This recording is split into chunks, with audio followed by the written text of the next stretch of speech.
Hello viewers, আজকে একটা ছোট্ট বিষয় দেখাবো যে সাবকিউটেনিয়াস ইনজেকশন কিভাবে দেওয়া হয়। একটা ডেমনস্ট্রেশন দেখাবো। একজন পেশেন্ট, উনি ব্রেস্ট ক্যান্সারে আক্রান্ত, অ্যান্টি ক্যান্সার একটা ওষুধ ওনাকে চলছে। এর দাম কত বললেন? প্রায় ৫০০০ টাকার মতো দাম, না? ৫০০০ টাকার কাছাকাছি দাও। এটা ৫৭০০ করে দাও। এটা মোট কটা নিতে হবে? ৮টা নিতে হবে। মোট ৮টা নিতে হবে। প্রতি সপ্তাহে একটা করে, একদম নির্দিষ্ট টাইমে নিতে ১৫ হবে। দিনের মধ্যে একটা করে। ১৫ দিনে একটা, ২ সপ্তাহে একটা করে, হ্যাঁ, তাহলে মাসে দুটো হচ্ছে। হ্যাঁ। মোট ৮ ৮টা। মোট ৮টা নিতে হবে, হ্যাঁ, তাই তো? মানে ৪ মাসে ৮টা নিতে হবে ৮টা নিতে। এবং একদম ফিক্স টাইমে নিতে হবে। হ্যাঁ, ফিক্স টাইম। একদম যখনই নিচ্ছেন ফিক্স টাইমে নিতে হবে, ঠিক আছে? যাই হোক, এটা খুবই ব্যয়বহুল ইনজেকশন। তো কিভাবে ইনজেকশনটা সাবকিউটেনিয়াস দেওয়া মানে আমরা দিই, সেটা ছোট্ট করে দেখাবো। প্রথম ইনজেকশনটা তো আমরা জাস্ট খুলে নিলাম।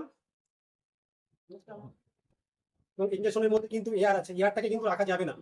এটা কিন্তু অলরেডি প্রিপারেশন করা ইনজেকশন। এটা অলরেডি সবকিছু প্রিপারেশন করা আছে।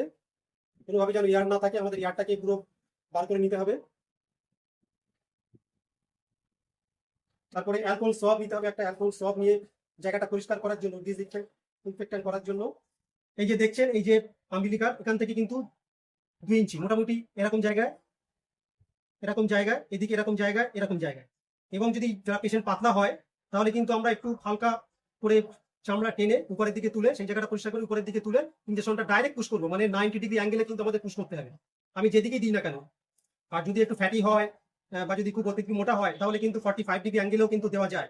তো যদি পেশেন্ট খুব বেশি ফ্যাটি নয়, হালকা ফ্যাটি, সেহেতু কিন্তু আমরা 90 ডিগ্রি অ্যাঙ্গেলে ইনজেকশনটা দেবো। তাহলে আমরা ইনজেকশন কিন্তু অলরেডি আজকে কটা হচ্ছে? আজকে আমি দিচ্ছি 3টে, না? ৪টে। আপনি দিন। হ্যাঁ, আজকে 4টে হবে, তাই তো? হ্যাঁ, ৪টে। হ্যাঁ, তাহলে আগে এই দিকে হয়ে গেছে, এই দিকটা হয়ে গেছে, আজকে আমি এই দিকটা দিচ্ছি। ঠিক আছে? তাহলে প্রথমে অ্যালকোহল সোয়াব দিয়ে আমাকে অ্যালকোহল দিয়ে ডিসইনফেক্ট করতে হবে, পরিষ্কার নিট অ্যান্ড ক্লিন করতে হবে যে জায়গাটা আমি ইনজেকশনটা দেবো। তারপর একটু শুকানোর জন্য জায়গা দিতে হবে, একদম ড্রাই করে নিতে হবে। সঙ্গে সঙ্গে অ্যালকোহল সোয়াব পরিষ্কার করেই কিন্তু আমি ইনজেকশনটা দিতে পারবো না। তাহলে কি ড্রাই হয়ে গেছে। তারপরে কিন্তু একটু চামড়াটা তুলে, আঙুল দিয়ে একটু চামড়াটা তুলে, তাহলে কি বললাম, নাভি থেকে মোটামুটি 2 ইঞ্চি এরকম জায়গা আমাকে ইনজেকশনটা দিতে হবে। জাস্ট একদম দেখছেন আমি 90 ডিগ্রি অ্যাঙ্গেলে কিন্তু ইনজেকশনটা পুশ করছি। এই পুশ করে দিলাম।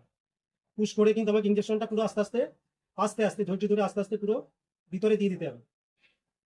ভিতরে দেওয়া হয়ে গেছে, তুলে নিলাম। তুলে নিয়ে আমাকে একটু কটন দিয়ে জায়গাটা একটু চেপে, কোনো ম্যাসেজ বা কোনো ডলাডলি করা যাবে না। তাই এটাই হচ্ছে সাবকিউটেনিয়াস ইনজেকশনের নিয়ম। অর্থাৎ চামড়ার ভিতরে যে ইনজেকশনগুলো দেওয়া হয়, চামড়ার সঙ্গে যে ফ্যাট লেয়ার থাকে, ফ্যাট লেয়ারের মধ্যে ইনজেকশনটা দিতে হয়। এটা ইনসুলিন ইনজেকশনই সাবকিউটেনিয়াস এরকম নিয়ম। বাদ বাকি কিছু অ্যান্টি ক্যান্সার বা হরমোনাল কিছু ইনজেকশন, এগুলো এইভাবে দিতে হয়। তো জাস্ট এইটা দেখানোর জন্য ভিডিওটা করলাম। ঠিক আছে, ধন্যবাদ।